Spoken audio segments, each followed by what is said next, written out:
Boa noite. É muito bom estar aqui com vocês hoje novamente. Fico muito feliz pela oportunidade.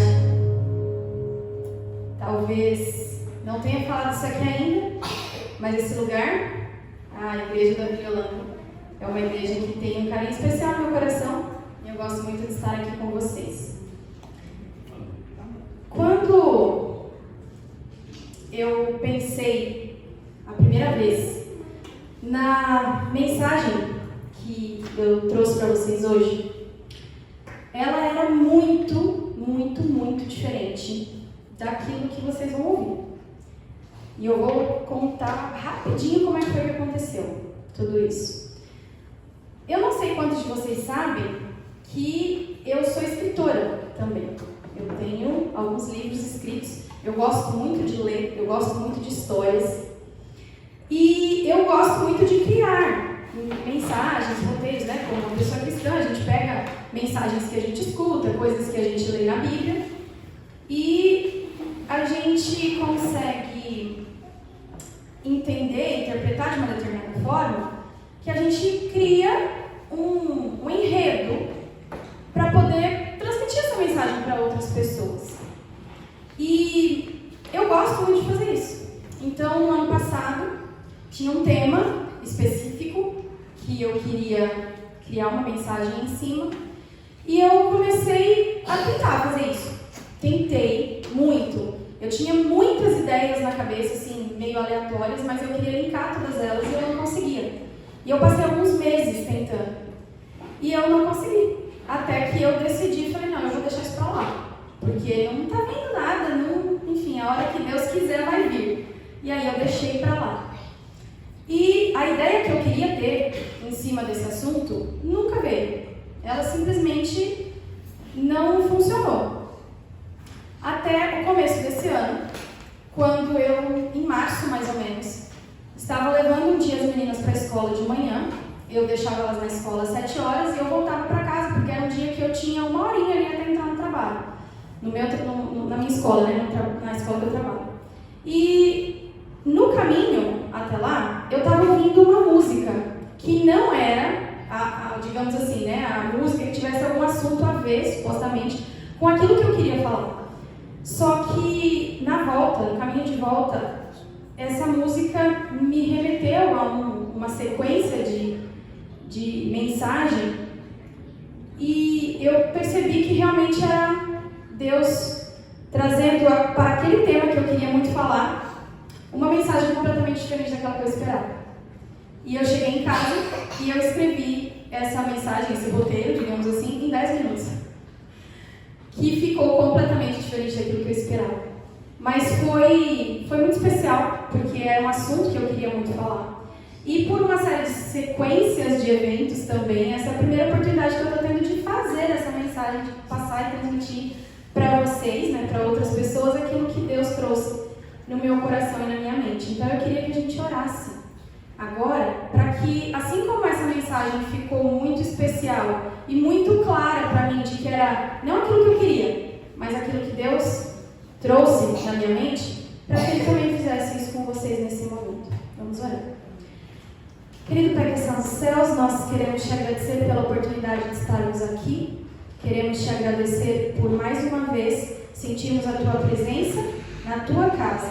E também queremos te pedir, como todas as vezes nós pedimos, que o Senhor abra nossa mente e nos dê entendimento diante da mensagem e da oportunidade que temos aqui de aprender aquilo que o Senhor quer nos ensinar. É isso que pedimos e já agradecemos. Por Jesus. Amém. Eu tenho uma lista de nomes aqui comigo e eu quero ver quantos de vocês aqui sabem o que essa lista significa.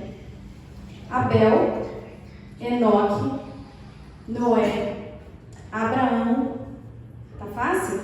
Sara, Isaac, Jacó, José, Moisés, Raabe, alguém já sabe?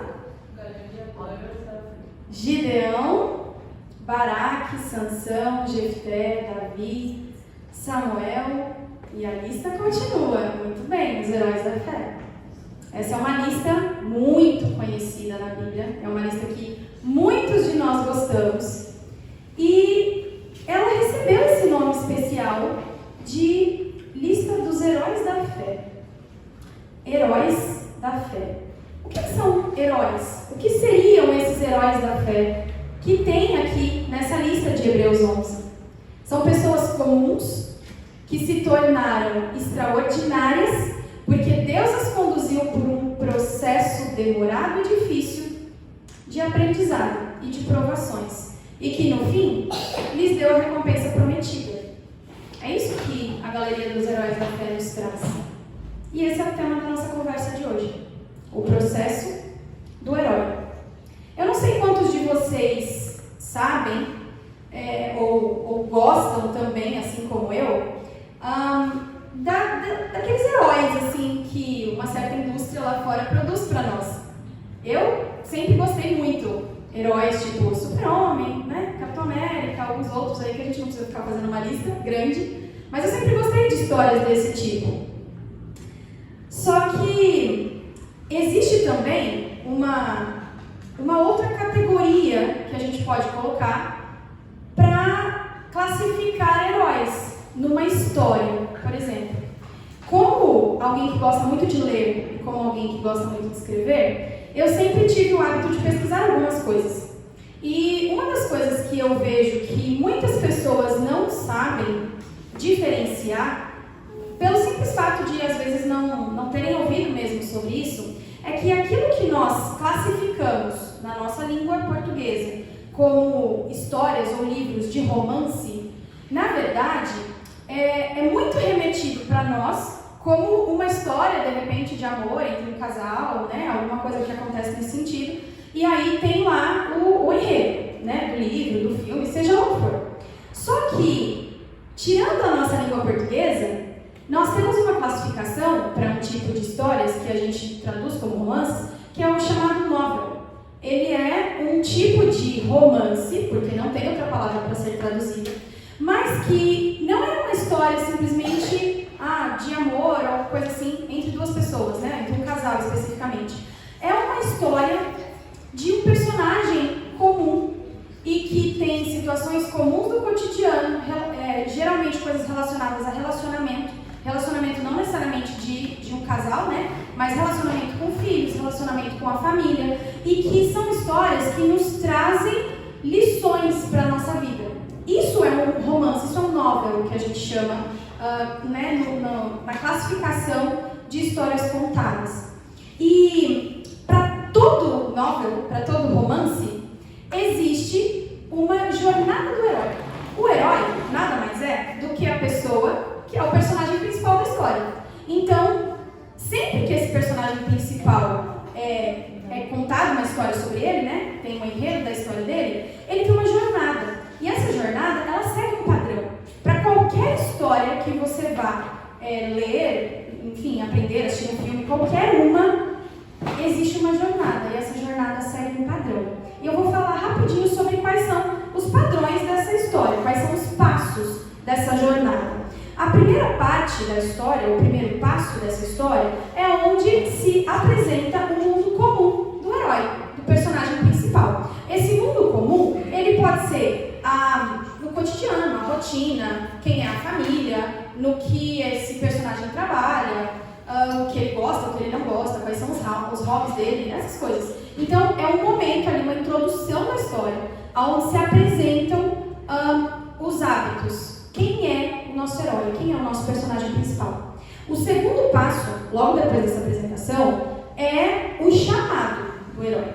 Então, em toda a história, todas as histórias que você ouvir, depois da apresentação vai vir o chamado. O que é esse chamado? Alguma coisa que a pessoa tem que cumprir como objetivo, algo que ela tem que alcançar. Seja porque é algo que ela quer muito alcançar, seja porque é algo que alguém pediu, seja porque é algo que alguém precisa. Então, o chamado é quando ela precisa cumprir alguma coisa para ajudar alguém, para realizar um sonho, para fazer alguma coisa. Esse é o chamado do herói. Logo depois do chamado, vem então o encontro com o mentor. Nesse caso, muitas vezes a gente tem a ideia de que quem é o mentor? O que é um mentor? O mentor é alguém que ensina necessariamente a pessoa. Sim, mas muitas vezes, na nas diversas histórias, ele pode estar, de repente, classificado, por exemplo, como alguém que a pessoa nem gostava, que o nosso herói, nosso personagem principal nem gostava. Mas ele ensina esse personagem, ele ensina esse herói de alguma forma, ele tem alguma influência, ele é um mentor. Pode ser, né, alguém, pode ser muitas vezes uma criança, enfim, qualquer história vai ter aí a sua classificação de quem é esse mentor, mas ele sempre existe. É alguém que ensina o nosso herói. A partir desse momento que teve, então, o encontro com o mentor, o que acontece? Agora começa a travessia, digamos assim, que é todo o acontecimento que vai ter para que o nosso herói, para que o nosso personagem possa alcançar aquele objetivo pelo qual ele foi chamado. E nessa travessia vem então o próximo passo, que são os testes iniciais, coisinhas pequenas que vão acontecendo na história e que vão provando ou preparando o nosso herói, o nosso personagem principal da história. E após esse momento, então, vem a aprovação suprema. Ela é a penúltima parte da nossa história, né? Que é quando vem aquele momento principal, aonde, possivelmente depois disso, o nosso herói, o nosso personagem vai conseguir alcançar ou não aquele objetivo que ele tanto queria, aquele chamado pelo qual ele tinha sido convocado a fazer. E essa aprovação suprema é o que dá, então, a parte final da história, que é a nossa recompensa ou o desfecho. Por que eu divido isso em duas partes? Porque quando o personagem principal, ou o herói, ele consegue alcançar ou realizar aquele objetivo dele, ele consegue cumprir a missão que ele tinha, geralmente ele recebe uma recompensa. Muitas vezes, essa recompensa pode ser um pouco diferente do que ele esperava, mas é algo que ele recebe, que ele gosta. Só que pode acontecer também histórias, a gente conhece muitas delas, porque principalmente quando são histórias verdadeiras, nem tudo acontece do jeito que a gente espera, mas pode acontecer de que muitas vezes esse herói, ou esse personagem principal, ele não consiga cumprir exatamente aquilo que ele precisava. E aí o que acontece, na verdade, não é uma recompensa, é um desfecho. O que é que acontece depois que ele não cumpre aquele objetivo? O que é que ele aprende? Como é que fica a história? Como é que fica a vida?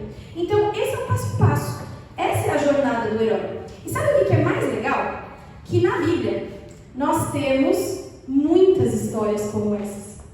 Muitas histórias que nós encontramos aqui são classificadas dessa mesma maneira. Elas preenchem, elas seguem esse mesmo padrão. Na verdade, se a gente fosse analisar, a gente poderia considerar então a Bíblia como sendo um único grande romance que tem dentro histórias que têm heróis distintos, mas que vão se entrelaçando até completarem ou fazerem um sentido na história principal, que é a história completa da Bíblia.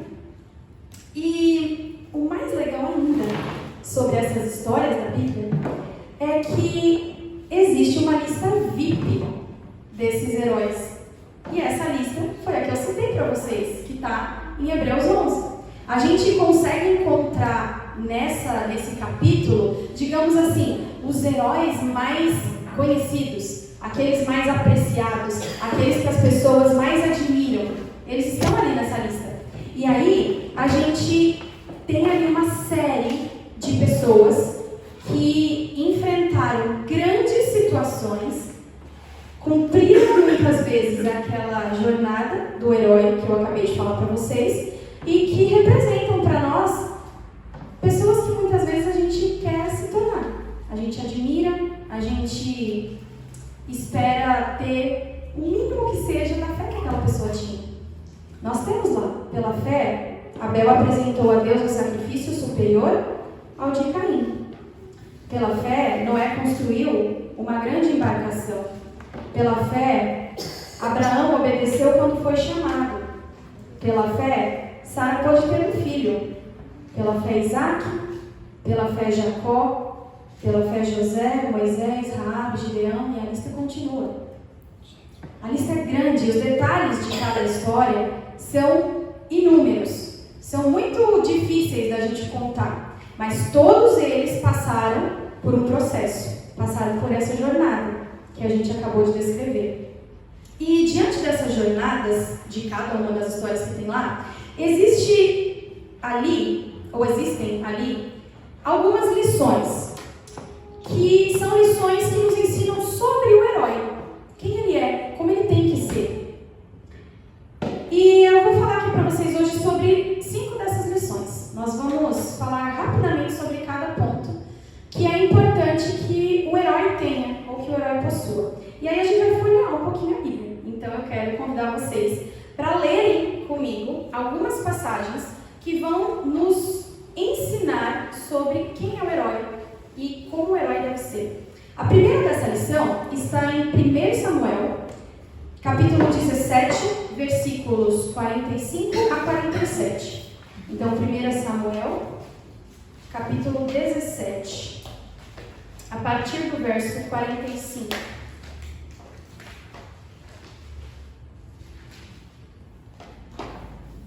1 Samuel, capítulo 17, a partir do verso 45. Encontraram? Muito bem. Na minha Bíblia diz assim: Davi respondeu ao filisteu: Você vem a mim com uma espada, uma lança e um dardo, mas eu vou enfrentá-lo em nome do Senhor dos Exércitos, o Deus dos Exércitos de Israel, que você desafiou. Hoje o Senhor entregará você em minhas mãos, e eu o matarei e cortarei sua cabeça. Então eu darei os cadáveres de seus homens às aves e aos animais selvagens, e o mundo todo saberá que há Deus em Israel. E todos que estão aqui reunidos saberão que o Senhor salva seu povo, mas não com espada e com lança. A batalha é do Senhor, e Ele entregará vocês em nossas mãos. Essa passagem nos ensina uma lição que é muito valiosa sobre o herói. O herói, ele se sacrifica pelo time, e não o contrário. Você nunca vai encontrar uma passagem ou uma história de um bom herói aonde todo o time se sacrifica e ele sobrevive. Todo mundo morre e ele fica lá. Não, é o contrário. Uma boa história é onde o herói se sacrifica pelo time, e não o contrário.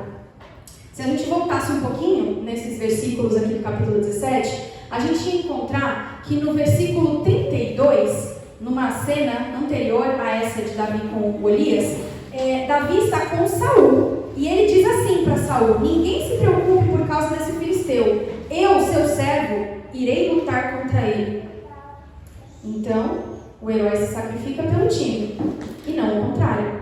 Essa é a primeira lição. Para a segunda lição, a gente vai ler Josué, capítulo 2. Então a gente volta aí alguns livrinhos. Josué, capítulo 2, versículos de 4 a 13. Josué, capítulo 2, a partir do verso 4. Na minha Bíblia diz assim: Raabe havia escondido os 2 homens, mas respondeu: sim, os homens estiveram aqui, mas eu não sabia de onde eram. Foram embora da cidade ao anoitecer, quase na hora de fechar os portões. Não sei para onde foram. Se vocês os perseguirem, é provável que os alcancem. Na verdade, ela havia levado os homens para o terraço e os escondido debaixo dos feixes de linho que tinha posto ali. Os homens do rei procuraram os espiões pelo caminho que ia até a parte rasa do Jordão, onde se podia atravessar. Assim que eles saíram, os portões de Jericó foram fechados. Antes que os espiões fossem dormir, Raabe foi ao terraço falar com eles. Sei que o Senhor lhes deu esta terra, disse ela. Estamos todos apavorados por sua causa. Todos os habitantes desta terra estão desesperados, pois ouvimos que o Senhor secou as águas do Mar Vermelho para que vocês passassem quando saíram do Egito. E sabemos o que fizeram a leste do Jordão aos 2 reis amorreus, Og e Seom, cujos povos vocês destruíram completamente. Não é à toa que estamos dominados pelo medo. Ninguém tem ânimo para lutar depois de ouvir coisas como essas, pois o Senhor, seu Deus, é Deus supremo em cima nos céu e embaixo na terra. Agora, portanto, jurem pelo Senhor, que assim como os tratei com bondade, vocês serão bondosos comigo e com minha família.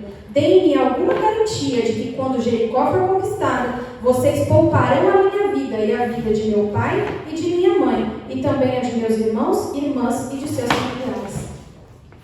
Essa história de Raabe nos mostra uma lição que muitas vezes nós não prestamos atenção, mas na verdade essa lição diz que o herói ele se preocupa em escolher o time e não a missão. Raabe ela não se preocupou com o que poderia acontecer com ela. Ela não se preocupou com o que ela precisaria fazer naquela guerra. Ela se preocupou em estar do lado do exército vencedor. Ela sabia, assim como muitos ali, ela sabia que o exército vencedor era o exército de Deus. Então ela se preocupou em estar no time vencedor. E é isso que o herói faz. O herói se preocupa em escolher o time e não a missão. Essa é a segunda lição. A terceira lição está em Juízes, capítulo 7. Então vamos um pouquinho mais para frente. Juízes, capítulo 7, a partir do verso 16. Juízes, capítulo 7, os versos são do 16 ao 22. Então eu vou começar a ler no verso 16, que diz assim: Em seguida, dividiu os 300 homens em 3 grupos e deu a cada homem uma trombeta e um vaso de barro com uma tocha dentro. Olhem para mim, disse ele, quando chegarmos à beira do acampamento, façam o que eu fizer. Assim que eu e todos os que estiverem comigo tocarmos nossas trombetas, toquem as suas também, ao redor de todo o acampamento e gritem, pelo Senhor e por Gideão. Pouco depois da meia-noite e da troca da guarda inimiga, Gideão e seus 100 homens chegaram aos limites do acampamento midianita. De repente, tocaram as trombetas e quebraram os vasos de barro. Então, os 3 grupos tocaram as trombetas e quebraram os vasos, segurando a tocha na mão esquerda e a trombeta na direita. Todos gritaram, a espada pelo Senhor e por Gideão. Cada homem manteve sua posição ao redor do acampamento e viu todos os midianitas correrem de um lado para o outro, gritando apavorados enquanto fugiam. Quando os 300 israelitas tocaram as trombetas, o Senhor fez os guerreiros que estavam no acampamento lutarem uns contra os outros com as suas espadas. Os que sobreviveram fugiram para lugares distantes, como Bet-Sita, perto de Zererá, e para a divisa de Abel-Meloá, perto de Tabate. O que essa passagem nos ensina de lição? E é uma lição, eu acho que é uma das mais engraçadas, talvez, diante dessa situação, diante daquilo que o herói representa. O herói, ele se preocupa em cumprir a missão e não em derrotar o inimigo. Parece irônico isso, né? Porque a gente fala, qual que é a missão do herói? A missão do herói é derrotar o inimigo. Não. Quando a gente fala de Deus, quando a gente fala sobre uma batalha que Deus está travando, a nossa missão e a missão do herói não é derrotar o inimigo, é cumprir aquilo que Deus determinar. Ali, a ordem que Deus deu para Gideão parecia loucura. Como é que ele vai, com 300 homens, derrotar um exército enorme com vaso de barro e trombeta? Faz algum sentido? Não faz sentido. Mas Gideão ele não se preocupou em fazer aquilo que parecia estranho e falar assim, não, eu vou tentar dar uma ajudinha aqui para Deus. Ele não se preocupou em fazer isso. Na verdade, ele se preocupou em fazer exatamente aquilo que Deus havia ordenado, mesmo que fosse um jeito estranho de lutar. E foi Deus quem cuidou de derrotar o inimigo. Então, essa é a terceira lição. O herói, ele se preocupa em cumprir a missão e não em derrotar o inimigo.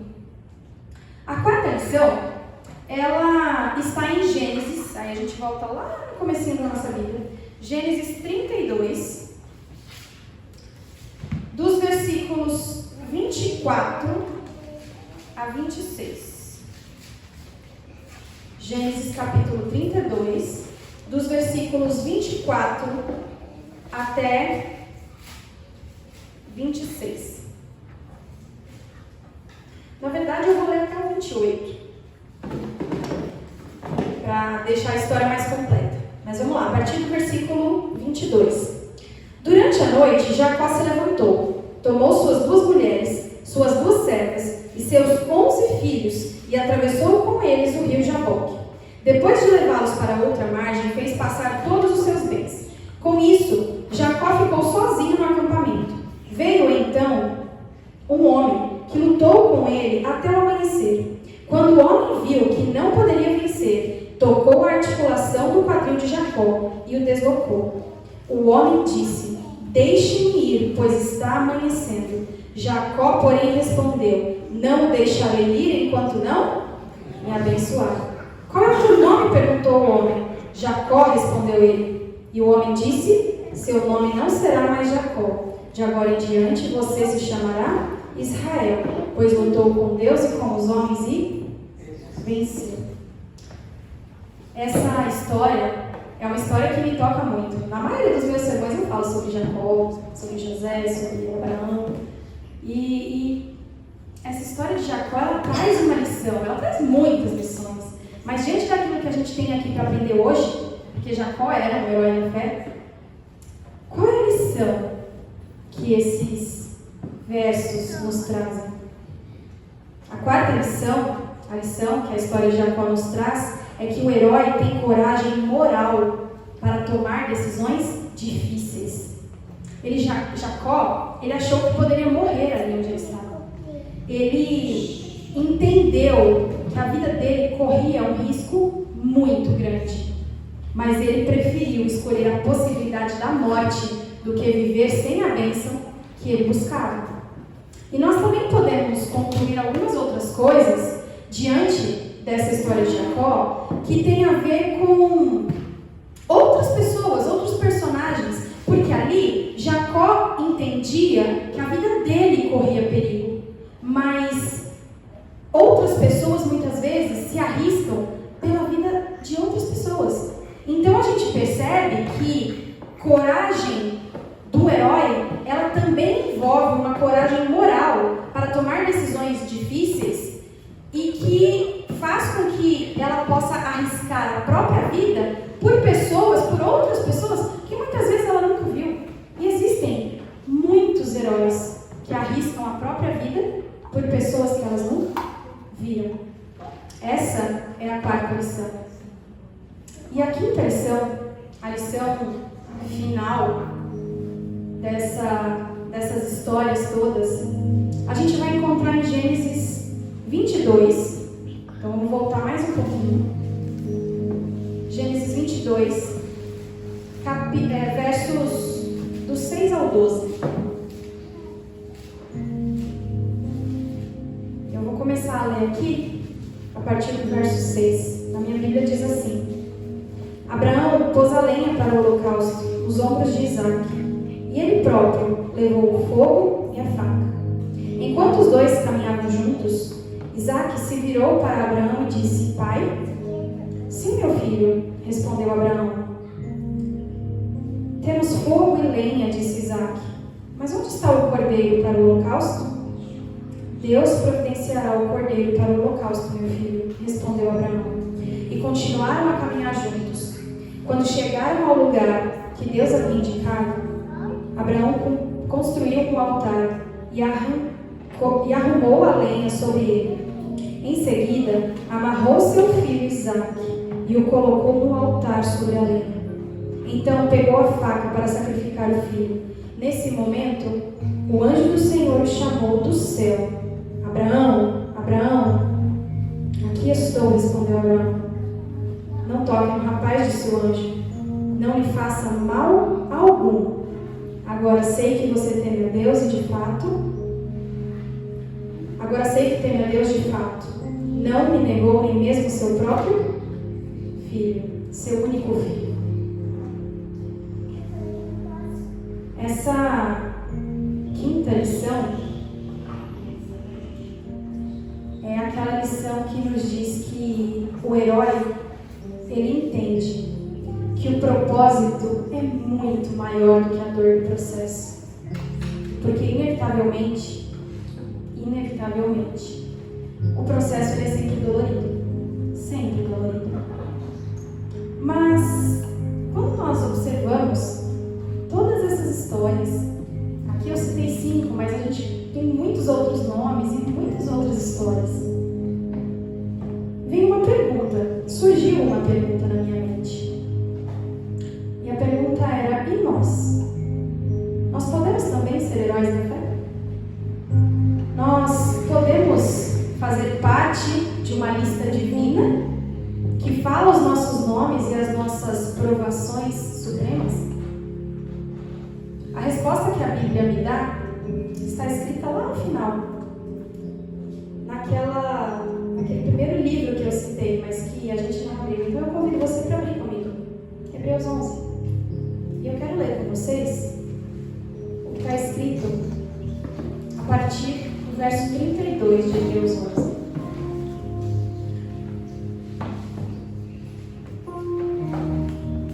Essa primeira lista que nós lemos e muitos de nós conhecem de cor os personagens dessa lista, ela traz uma citação muito interessante no final. A partir do verso 32, ela diz o seguinte: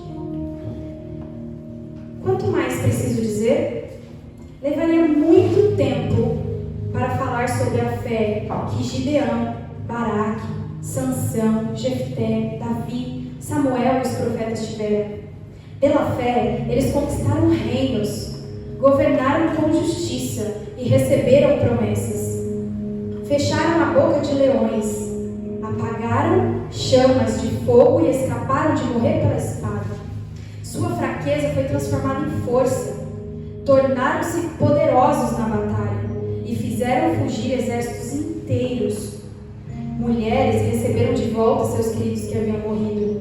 Outros, porém, foram torturados, recusando-se a ser libertos, e depositaram sua esperança na ressurreição de uma vida melhor, ou para uma vida melhor.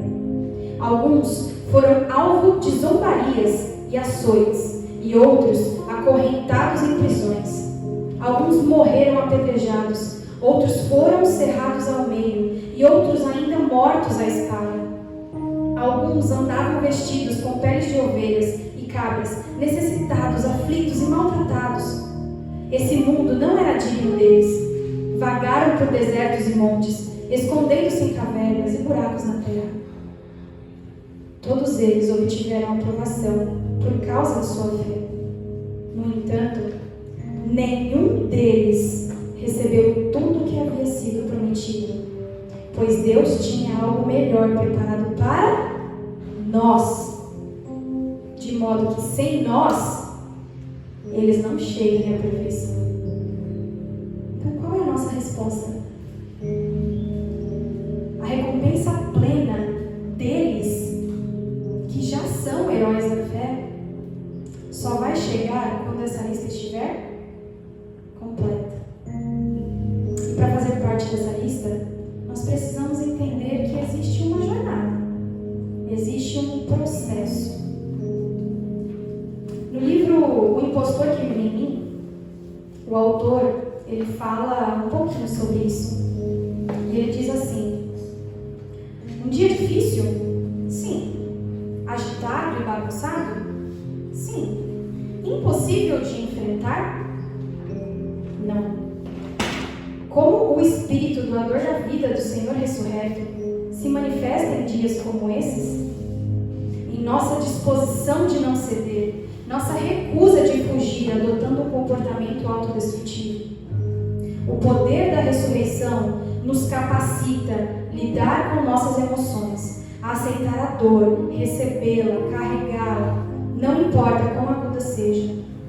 E no processo, descobrimos que não estamos sozinhos, que podemos resistir pela consciência da realidade da ressurreição e assim nos tornarmos discípulos mais plenos, profundos e intensos. Descobrimos ser mais do que imaginávamos.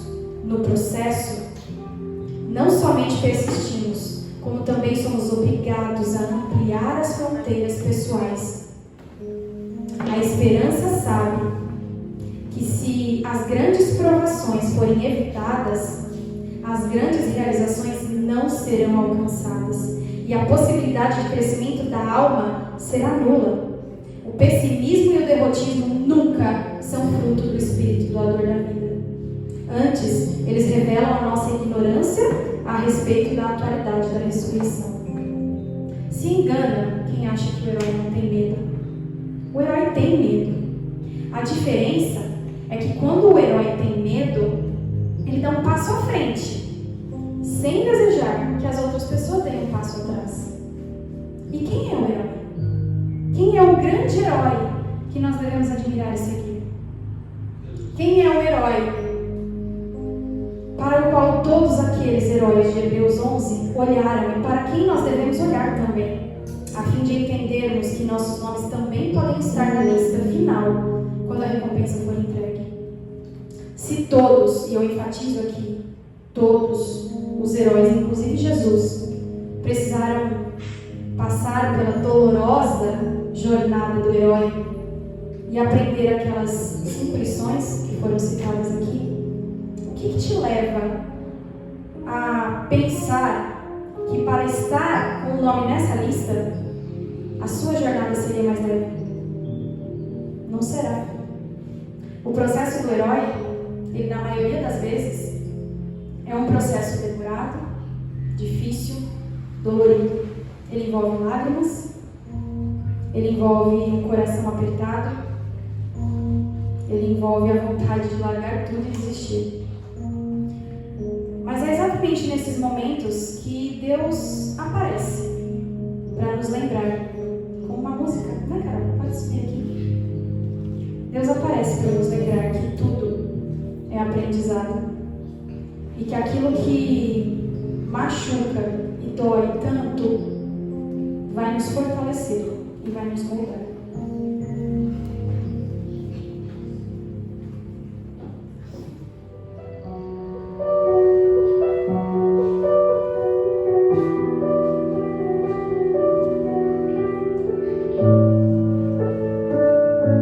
Tem dias que o peito aperta, tem dias que a gente chora, momentos que a gente esquece que o processo faz parte da história.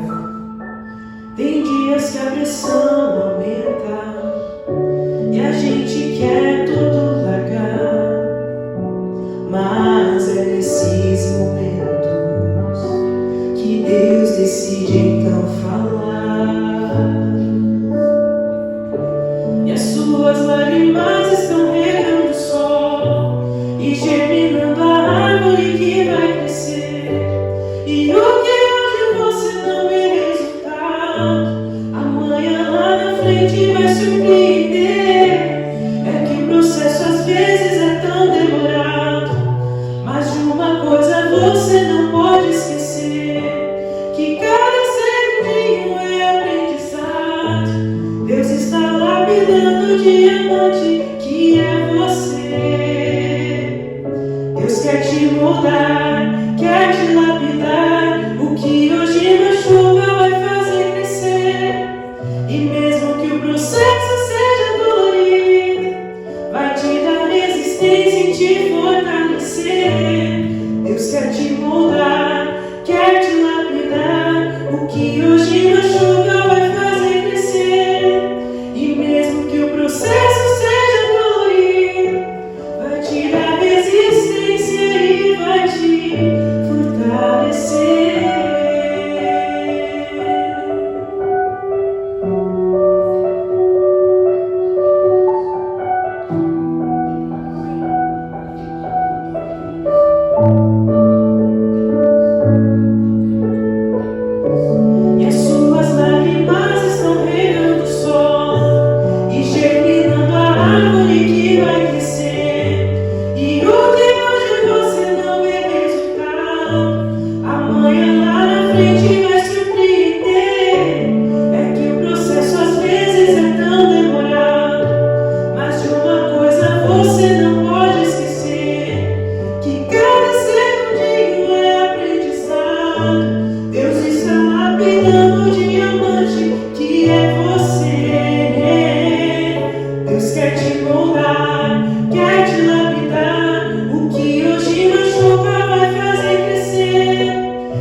escolher o time e não a missão.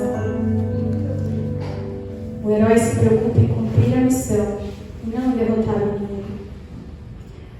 O herói tem coragem moral para tomar decisões difíceis. E o herói, ele tem um propósito muito maior que a dor do processo. Deus quer hoje te lembrar que Ele está apenas lapidando o diamante que é você. Porque seu nome está sendo escrito para completar aquela lista. Vamos orar. Querido Pai que está nos céus, nós sabemos que existem dificuldades, existem lutas, existem situações que nós nunca na vida imaginávamos enfrentar e que nós enfrentamos para poder cumprir a jornada que o Senhor traça para nós. Muitas vezes as dificuldades são causadas por nós mesmos. E nós questionamos, choramos, mas cada dor, cada demora é só mais uma forma que o Senhor tem de nos moldar, de nos transformar, para que nós tenhamos o caráter e a conduta dos heróis, do herói, aquele herói que nós devemos seguir, Jesus, que é o maior modelo que nós temos, o único modelo que nós temos. Todos os outros, que são bons modelos, também estão seguindo esse único modelo maior.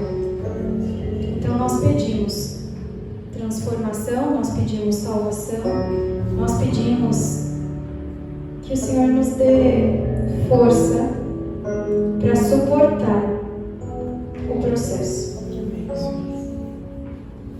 Porque se o Senhor estiver cuidando de nós durante o caminho, durante essa jornada, nós sabemos que a dor do processo não vai ser nada comparado ao propósito. E é isso que nós pedimos.